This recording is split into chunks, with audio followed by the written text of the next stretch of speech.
I'll go ahead and call to order the Kodiak Borough Assembly Work Session Thursday, January 25th, 2024 at 6:30 p.m. and we are in the Assembly Chambers. The first item is citizens' comments. This is limited to 3 minutes per speaker. The local call-in number is 907-486-3231. Toll-free number is 855-492-9202. Anybody wishing to speak, please step forward or call in. I'll wait just a bit here.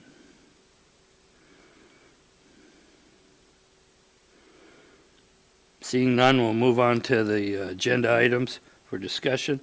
First is review the 2018-2023 strategic plan. Basically, we had, when we talked about this before, I asked that if anybody had any suggestions on this, please get them into the clerk's office so we would have it. Haven't received any, so I'm going to basically open the floor here for discussion on it. Who would like to go first? Ryan. Were you guys just waiting for me to raise my hand? So initially, I had a lot of interest in this strategic plan based upon what I saw as the need for both a strategic and a comprehensive plan. As I started going through the strategic plan and the examples that were provided, I realized that we as a body do not look at a strategic plan when we are making critical decisions at this level. We don't have a analysis conducted whether or not the decisions or the ordinances that we're doing impact a strategic plan. And quickly, the wind left my sails. And so I'm hoping to gain some information, some insight from this assembly on, I guess, the purpose other than check the box of what we're looking out of the strategic plan. If it's just check the box, if it's a feel-good measure, then I think we just need to change a couple things and move forward. If it's actually something that we're looking for substance out of and that we're going to use the decision-making process inclusive of the strategic plan, then I think I can get back behind that again. Thank you. Bo. I agree, and Mr. Ledoux and I brought this up, I don't know, several meetings ago, and maybe I not necessarily misspoke, but didn't convey how I feel about this very accurately. I agree. If we're not going to use these documents as they're intended, I still am very bitter about how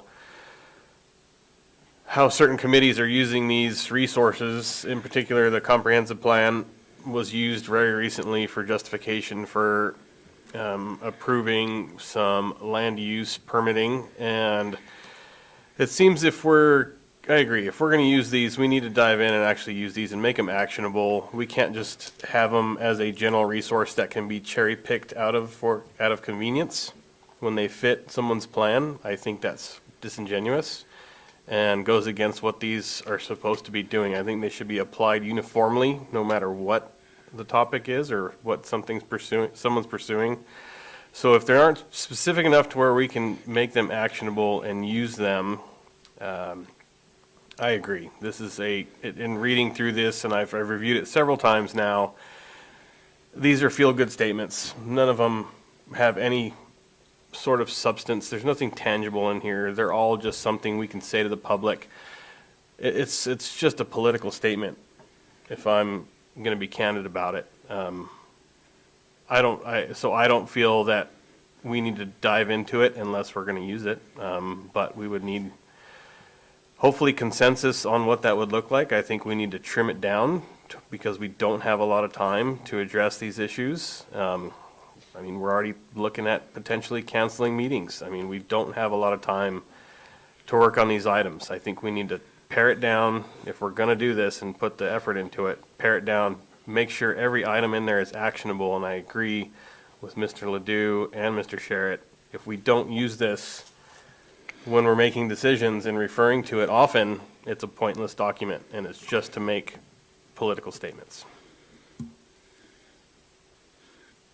I agree. What my thought is, we just need to rework some things, take some of the consolidation, unification stuff out of the document, pare it down, as you're saying, and bring it back for you. Who had their hand up? James. So, the way I see it, basically you have this piece of paper that gives a vision, and that's what it's supposed to be. It's not a you have to follow this, because you can't, even if we change this to make it actionable items, you can't tie the hands of the next assembly. Correct. So it's pointless unless you have a vision that you want to get forward or moved along. Otherwise, this is what you're looking at the next time somebody changes it. Even if we change it, it's a piece of paper that nobody has to follow. Right. And can be changed at any time. And can be changed at any time. So, as Amy had said, it basically was checking a box. Dora? and it just needs to be updated so that we're Yeah. following along with our 5-year. Yeah. Dora? The only thing I wanted to add to the conversation is I am required by code to apply for the GFOA Financial Reporting Award, and part of that and part of the budgeting award is it's mandatory to have strategic plan. And right now I'm getting docked points because our strategic plan has not been updated. So whether you do it as a box checking or whether you do it as something, a living document that you refer to, I just need it updated. Thank you. Thank you, Dora. James? Dates need to be changed. Right. And like I said, remove some of we already went over some of the other. And I would say that, okay, Larry? Go ahead.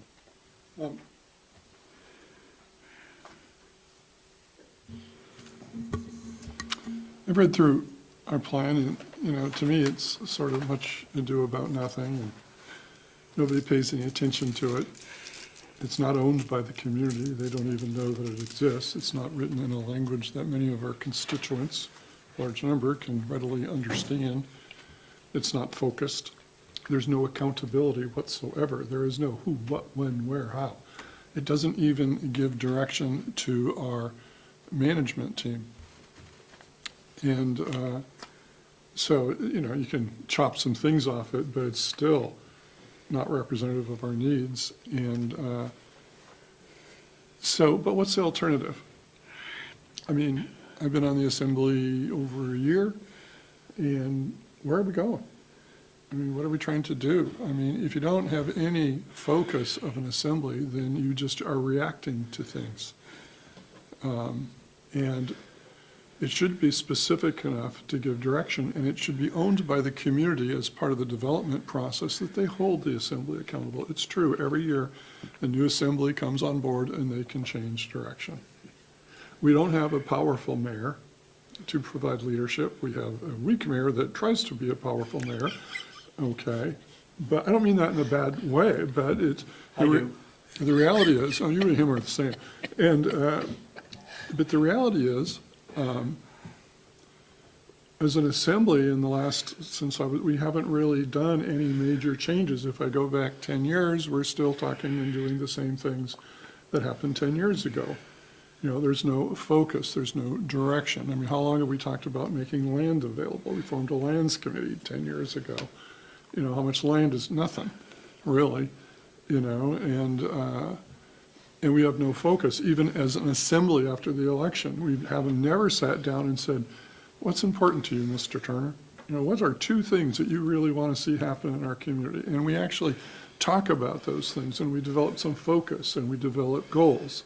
Every week, we have new ordinances or new this, but they're not linked together toward a common goal. So I look at the strategic plan, and it's just a tale told by an idiot full of sound and fury, signifying nothing. Okay, and if we don't pay attention to it, it's because we don't value it. And if we don't value it, and how do we hold our manager? It's the worst thing is that we have a manager that's supposed to carry out that plan. That's her job to do that, and her staff. But if we don't provide clarity, how do we hold them accountable? So the real need here is not so much a strategic plan, but a focus on what we're going and what we're trying to do, and then we can work together as a collective wisdom to make it happen.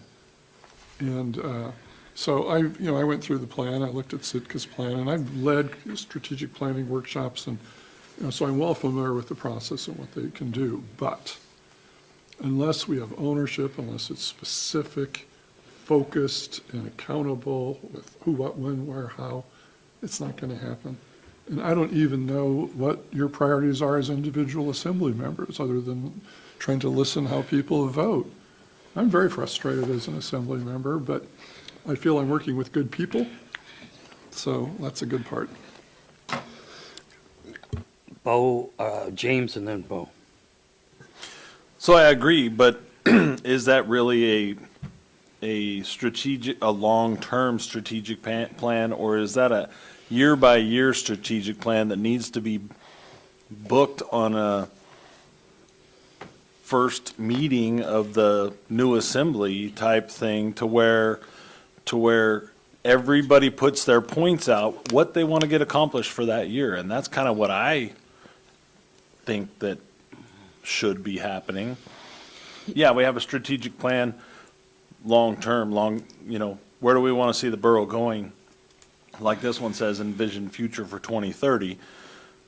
But unless you're doing a year-by-year strategic plan with a new assembly every single time, you're not going to get very far. Spinning our wheels, like you're saying, every year, not just going over the same stuff over and over and over again.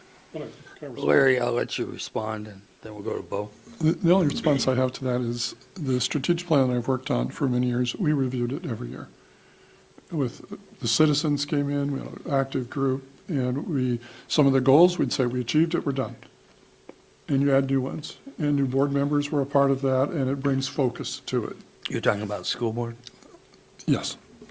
Okay, just wanted to clarify that. So you have to do it every year. It has to be meaningful.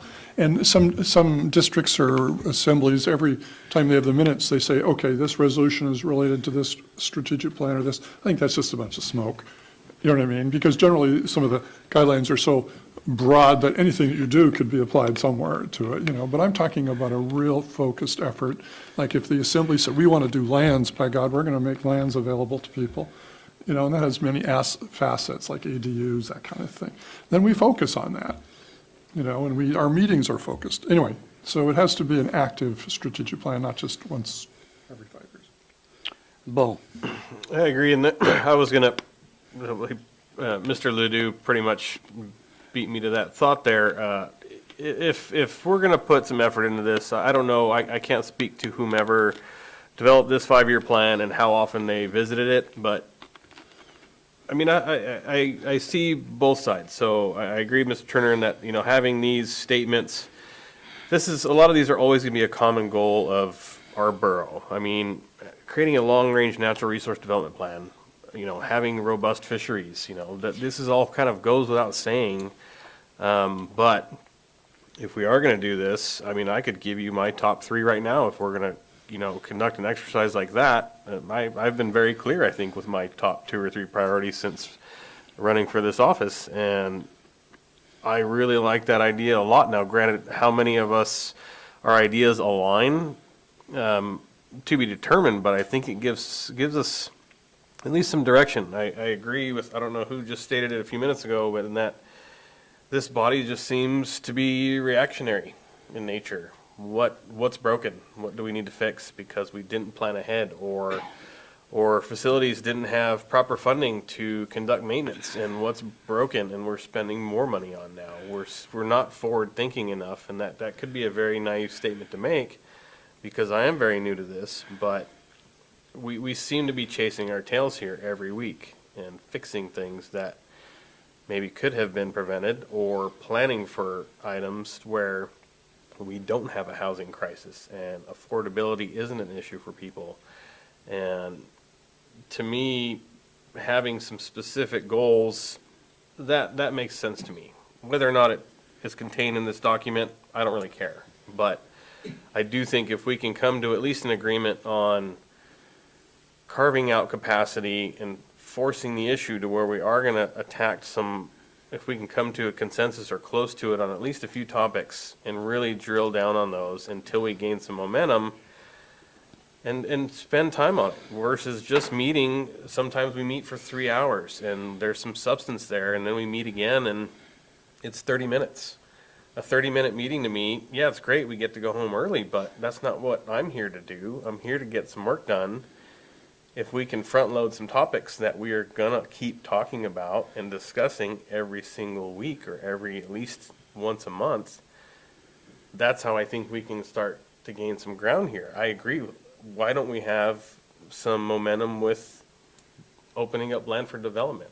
I haven't been involved in that, but to me, it seems that hasn't been discussed enough to force the issue. I know I'm rambling a bit here, but I think if we just keep come to a consensus or close to it, at least for 1 or 2 topics to start with, whether or not it's contained in this, I don't care. And just hammer them and just keep working towards a goal and get that goal accomplished. I think we're going to be far less reactionary long term. So I would be very supportive of that. Steve? I think we need something like this. Check boxes, legal reasons. I think I'd like to see and hear other people's opinion on the next work session. Everybody bring their top 2 or 3 ideas of what they would like to see done in the next year. See if we can discuss them, bounce it around, and come up with an agreement on a couple and knock them off. Once we get them knocked off, maybe we have time for some others. Maybe they get put off for another year. But at least we're making genuine process. And I do think the idea of something like this for long-term and then a list for short-term that we actually work on would be a good idea. Thank you. Dora, question for you. You said you've been dinged on the lack of the current strategic plan. When do you need something kind of that you can check that box? August Okay. is when the application for the next round will be due. So, Okay. I appreciate knowing that. So that gives us a little bit of time here, but intends to make sure you can check the box. Thank you. Something that I've got to get out there is previous assembly 4 years ago voted against selling land. 3 different places. So you need to understand that. We've tried. 2 of us are still on here, James and myself. Tried to do it, and we failed because we were in the minority on there. I'm going to be bringing that up some more, too, because we're going to do it again. And so I just want you to know it wasn't for lack of trying, but it was an assembly sitting here approximately 3, no more than, maybe a little more than 3 years ago that voted no on those things. So that's what killed it. It was a previous assembly that killed it for that time. Now, we have a new assembly, and that's why I'm hoping to move forward with it. James? I'd like to add to that, part of the reason why the assembly was moving forward week after week on discussions of the sale of land, but then there was such a large outcry of community that did not want those specific areas sold or parceled out. And so that's when the assembly to change their direction at that point, and it will probably happen again depending on where we choose to open up land. So, thank you. Bo, Is it, yeah, is it, I don't know, how difficult would it be to give us just kind of a brief rundown of, not necessarily right now, but maybe through email or another meeting, can someone catch us up, like a Cliff Notes on where you left off with that, where the land was proposed and what the typical comments were from the public that swayed? I'm working on that, Okay, but it isn't gonna happen quickly here. okay, no problem. It'll be, Yeah, just, it'll probably be sometime, by April. okay, yeah, if you could just get us up to speed. Staff took a lot of time putting that stuff together just to get it shot down Right. at one point. So. Yeah, Okay. spent a bunch of money. Larry, I've had the rare opportunity to listen to borough meetings for a number of years, and when you say a lot of people complained, you know, we have 12,000 people, and some people just really know the right buttons to push, and they're not the majority. They make a lot of noise. And I think sometimes the Borough Assembly makes decisions on the people who know the system instead of the constituents of Kodiak.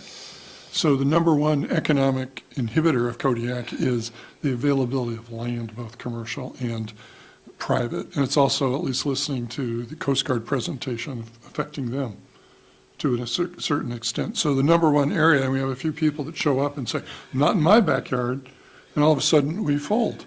And I guess I'm just expressing a pet peeve more than anything else. We get, you know, we have 10 people show up against something and we say that's a crowd. Well, that's just 10 people that showed up. That's not our whole community. Thank you. okay. Anyone else? Scott, you had a comment? Okay.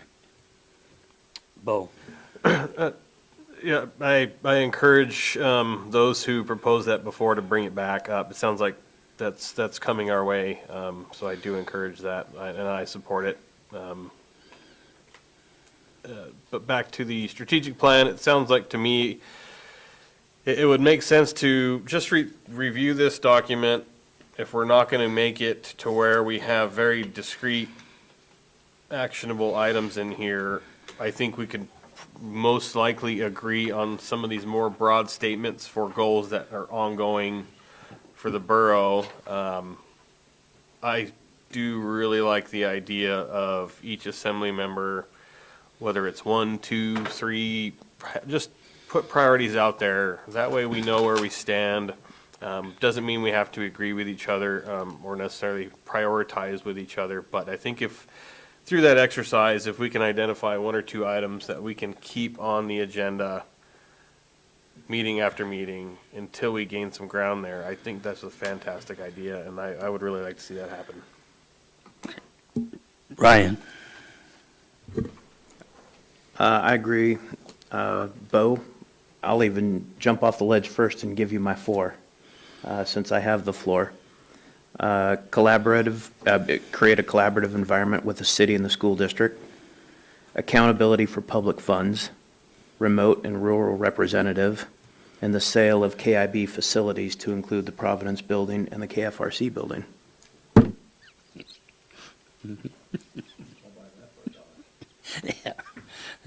so,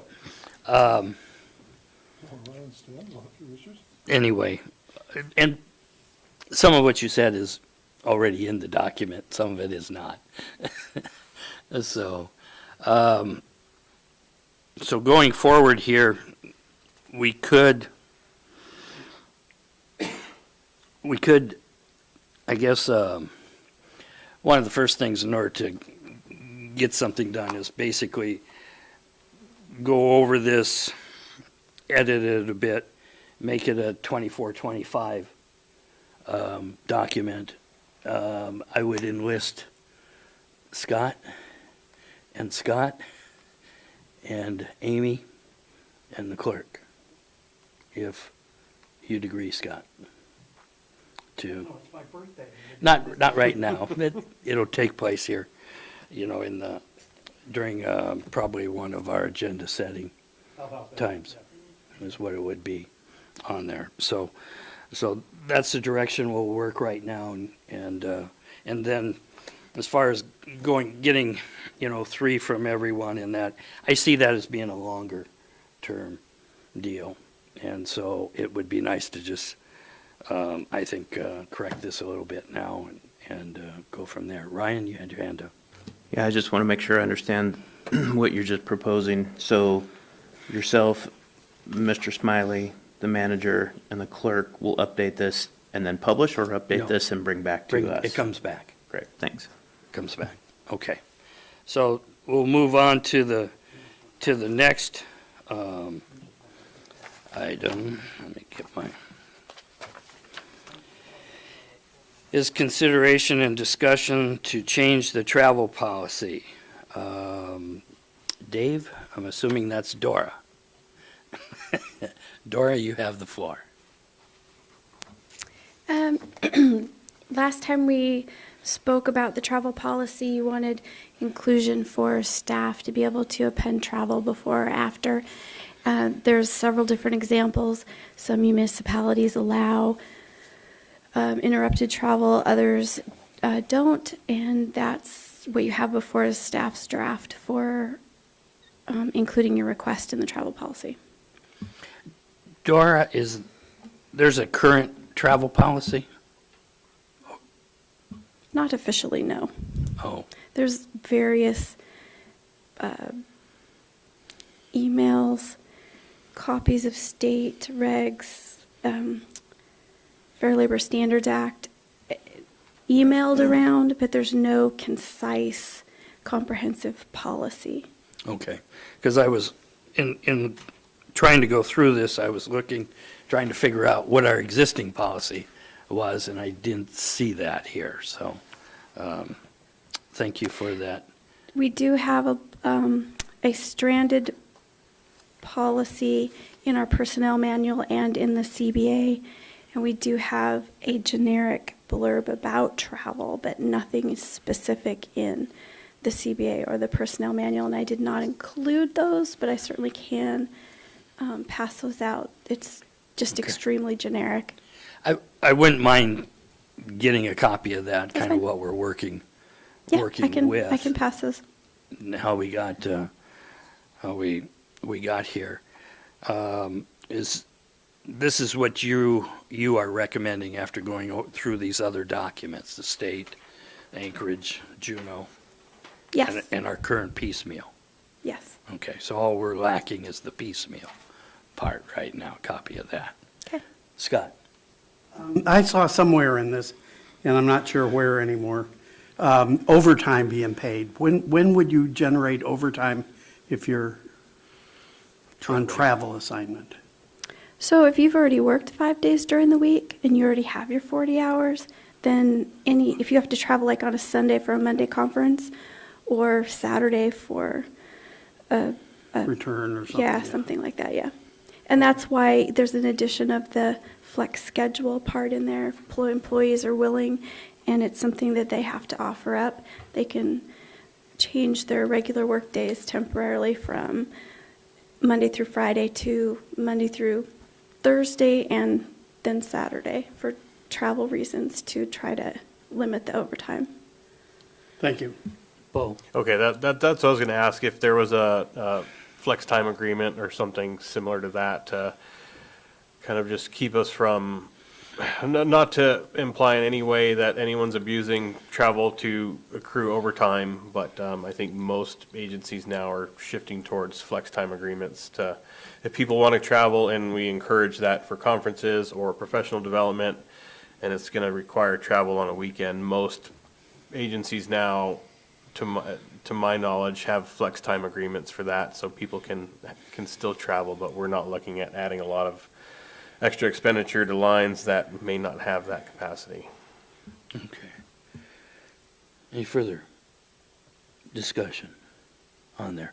Okay, Dora, if you could get it to the clerk's office as far as the piecemeal part, and we'll put that on the next work session too, and let everyone make sure you go through this, and we'll get that in and have it for discussion on the February 29th work session on there. Thank you. Okay, then, next thing's a packet review. The State of Alaska Alcohol and Marijuana Control Office liquor license transfer of ownership from the Liquor Cabinet Incorporated to Back Bay LLC, doing business as Liquor Cabinet / Cost Savers, number 4044. Lena, have you got the report on this, please? Thank you, Mr. Mayor. All the information is included in your packet. We did receive an email from the City of Kodiak with non-objection to this transfer already on their side. This is just procedure. We have to put it on the agenda for public hearing. We mailed out notices. Irene and Nova mailed out the notices because I was stranded. So they mailed out the notices, I think, last week. And so those did go out. There was a total of, let me pull up the list.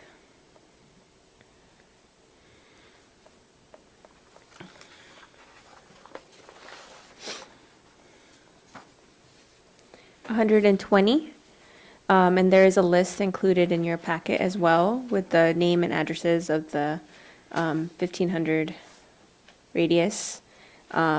Basically, as I mentioned before, the notice is just for anyone who has any opposition to the transfer. This is similar to, I believe we did Bernie's last year as well. He had a name change, so we're just following procedure. But if you guys have any questions, I'm happy to answer. Thank you. Any questions? Seeing none, move on to Borough Manager's report. Dave? You're not doing the other item? Well, I'm going down the, let's see here. Parks and Rec. That's, okay, I'm sorry. So the next item is declaring a seat vacant on the Parks and Recreation Committee of Mr. Travis Cooper. So, Lena. Thank you, Mr. Mayor. Mr. Cooper's resignation letter is included in your packet. Basically, again, it's just procedure, and once the seat has been vacated, we will advertise his seat. And there is, yes, so his letter is included in your packet. It was received on January 17th, and we thank him for his service on the committee. Thank you. Next item is be on the agenda for next week. Under other items also is authorization to cancel the February 8th, 2024 work session and the February 15th regular meeting on there. Lena, do you have anything else on that? No, I don't have anything to add. I was actually not here when you guys decided this. So I believe all the information is included in your packet to cancel the February 8th work session and February 15th regular meeting due to lack of items on the agendas. Thank you. Next item that'll be on the regular meeting is the executive session. And basically, the first item will be litigation update regarding Kodiak Area Native Association versus Kodiak Island Borough case number 3, KO-21-57C1. The second one will be litigation update and discussion regarding claims filed by Rebecca Nelson against the Kodiak Island Borough and Bayside Fire Department. So next item is manager's comments. Dave. Yes, good evening. I have a very abbreviated manager's report. The statewide transportation improvement program list came out. City of Kodiak Mission Road Rehab is on there for the interview process that they go through, and they are eligible from somewhere between $5K and $50,000. They had a score of a 311 out of 400 in the ranking, and no Kodiak Island Borough inclusions advanced in that ranking. The Transportation Alternative Program, or the TAP, which is a similar program, there were no programs or no requests from the KIB included in any of those lists whatsoever. I did hear from the CM over in Anchorage, and they are looking at shipping our brand new track hoe on January Sampson barge, not bear, to Kodiak, mistype. We will hopefully be receiving that at the beginning of February, so our request to not have a repaired machine was granted, and we're there shipping and arranging for a brand-new 320 to come to us, so we don't have to worry about all that other stuff. On the baler floor, I know there was some concerns about that, and I have been speaking with engineers regarding this. I was able to locate, after quite an extensive search, the products utilized to inject the floor from underneath with an epoxy grout. I also found the 8,000-pound PSI concrete mix that they are reevaluating and likely going to recommend a new grout mix. The previous wear layer mix was a high-pressure grout that we believe was applied incorrectly. So they are not concerned that there is a structural issue that is going to threaten any life and safety at the facility. However, this is not the end. We will still continue vigilantly to do this, and I believe we'll likely do 2 3-inch cores in that floor, probably this weekend or next weekend. We've got to do it around when the trash is being done, but we're going to send those cores off for analysis. We're also looking at, with the leachate treatment plan and the upgrades that have gone on, we have not looked at the HMI, the human-machine interface, on the original computer system that controls the plant, and we're also probably going to have to upgrade a processor. So, and this is not inexpensive. The processor alone is a $14,000 item, and we will try to do all of our upgrades on the processor that's existing. However, due to the amount of upgrade that's there, they're afraid that that processor could die, and if we don't have one on the shelf, our plant could literally go out of production for a number of weeks. So we're doing some research, and we'll come to you with a recommendation. Architectural Review Board met this week. Hospital, middle school elevator modernization were reviewed. They have been updated and are recommended for advertising. The hospital sterilizer and associated component design to the 35% level was reviewed and approved for recommendation to move to 65%. And the KFRC decontamination upgrades have been reviewed by the ARB, recommended for advertising and bidding. We have to meet, and I'm trying to set up meetings with GSA and NOAA, because we want to define how we're going to pay for that upgrade before we launch into it and put a bid out. That's what I have. It's rather EF-centric, but that's where I live. So any questions, happy to answer. Scott? What are we decontaminating? Salt water that goes through all the crab tanks and the aquarium. So the salt water is contaminated? The Fish and Game, the outfall, Fish and Game and NOAA bring in diseased crab or crab with some potential diseases and So or you're talking about viral contamination, viral, not chemical? Okay. not chemical. Okay. Any further discussion? Seeing none, then we'll move on to the clerk's comments. Rena? Thank you, Mr. Mayor, Assembly members. So just a few things, also abbreviated report. We are working on travel authorizations for upcoming travel. And I would like to remind everyone that APOC financial disclosures were emailed to you on January 10th. PFD forms are due by March 15th. don't forget, it's $10 a day, Mr. Arndt. For records, we are currently continuing to work on our contracts in Laserfish. I believe we've got about 3 more years worth of contracts to sort through.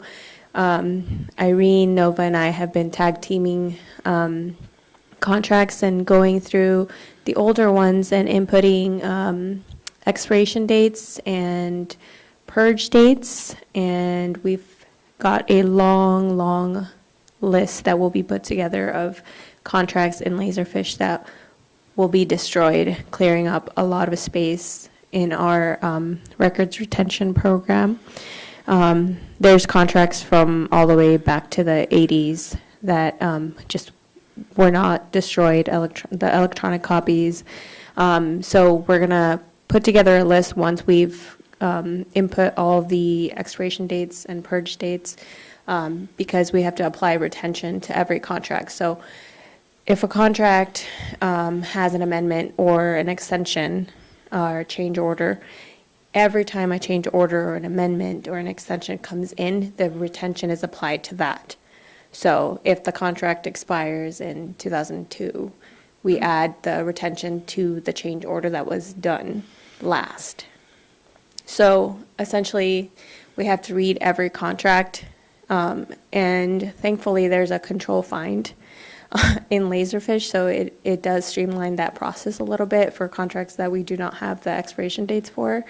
And there's some, that are projects, and it involves a lot of reading. Some are pretty straightforward, but some of the older contracts, it's kind of challenging to find expiration dates. Some of them are not legible. So we've been diligently working together to put together that list and get those tracked so that we can have a destruction list presented to the assembly and clear up a significant amount of space. And this will also assist with expiring leases and other contracts. So we started backwards. So we started from current, and then we went back. And as I mentioned, we do have about 3 more years worth. So, and we started working this in like November. So it's been an ongoing process, but I'm really happy for how much progress has been made so far. And I'm grateful for Irene and Nova tag teaming this with me, because otherwise it would be a lot longer for me to get this done by myself. And we currently have just 2 boxes of documents from other departments that were brought to the office after the 23 that we destroyed last month. So that's progress. And we have a lot of room in our records retention room for this next upcoming fiscal year. A lot of the boxes are finance or engineering facilities, but with a lot of the items being electronic, it has reduced the amount of boxes that we do have in the retention center. So I just wanted to remind you guys also to please send the travel dates. If you're traveling or taking any time off, please send those dates to the clerk's office so that we can add that to our calendar. Upcoming meetings, you have the February 15th regular meeting. Then there's a joint work session with the City of Kodiak on February 28th, a joint work session with Board of Education, and we will have that February 29th work session and then the March 7th regular meeting. Okay. Any questions? All righty. Next is assembly member comments. James, I'll start with you, please. Happy birthday, Scott. Steve. I'll just say what I said before. I really think I'll push for the idea of setting some short-term goals that we can hopefully work on and achieve. And again, I appreciate the amount of time and energy people put into this. Thank you. All right. Bo. I will echo that sentiment, and I'm hopeful that we can identify some goals to work towards and avoid having canceled meetings because we don't have something to talk about. There's a lot of work we need to do. I'm still very new to this, but if we can avoid that, because there is work to do, I'd really like to see all meetings open and us getting to work. And happy birthday, Mr. Smiley. All righty. Larry, No comments. Scott, Well, I guess on your birthday you can pontificate. And I certainly have the credentials to pontificate. I've worked on strategic plans before, and I think they end up being a pain in the caboose. I think it's much better to try to bring up project ideas independently and to deal with them at that time. I think we're also constrained by several real factors here, the first of which is, as Mr. Turner pointed out, we can't obligate future assemblies to anything. And secondly, there are issues that have to be massaged between code and whatever we're trying to do. I mean, really, we haven't reviewed code really since some of it was originally written in the 60s. And it's woefully out of date in many places. And it poses problems when you get into litigation because they look for the document to find how you should define this, that, or the other. I mean, we're dealing with this on the solid waste contract right now. And some of the definitions there are just, I mean, they were well-meaning at the time, but you couldn't predict the kind of hassles that they ended up becoming. So although the idea of a unified strategic plan with specific goals and everything going for 5 years is a really attractive idea, I don't think it works in this society with the kind of information that we have to deal with and how rapidly issues are changing in front of us. And I think you see that in the fact that, for the most part, we have to meet once a week, either as a work session or a regular meeting. And other units like the school board is what, twice a month, a work session in one meeting a month. So there's a lot of stuff going on. I'm hopeful that we can come up with some short-term ideas of things to work on, and getting land out would be a good one to start with. So that's where I'm at. And happy birthday to myself. Ryan. Thank you, Mr. Mayor. First, I'd just like to thank the Architecture and Review Board. Having sat in that meeting, I thought that was a pretty neat opportunity with a lot of powerful minds in there. And also, thank you to the facilities and engineering staff. You guys held a good meeting and very insightful. Outside of that, happy 97th birthday, Mr. Smiley. Thanks. 96. All righty. Next is mayor comments. On the agenda for next week, there'll be request for authorization for the mayor to travel to Swampsea.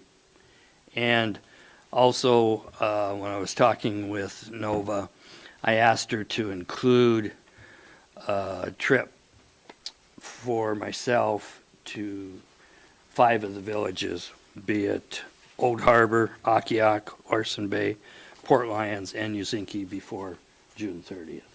So that'll be because I am overextended on my line item. I'll be requesting that. So that'll be on there.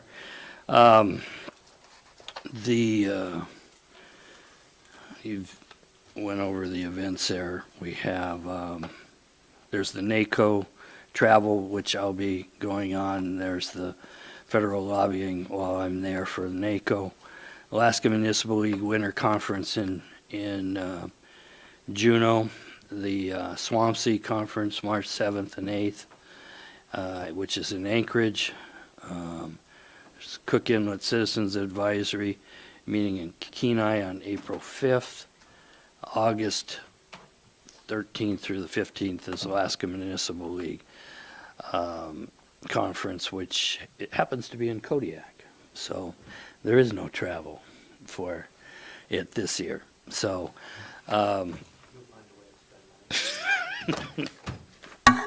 yeah, we'll be requested to support some of it. So that's kind of the calendar of events. That's all we got tonight. So I'll adjourn the work session. Thank you. Good night. Happy birthday, Scott.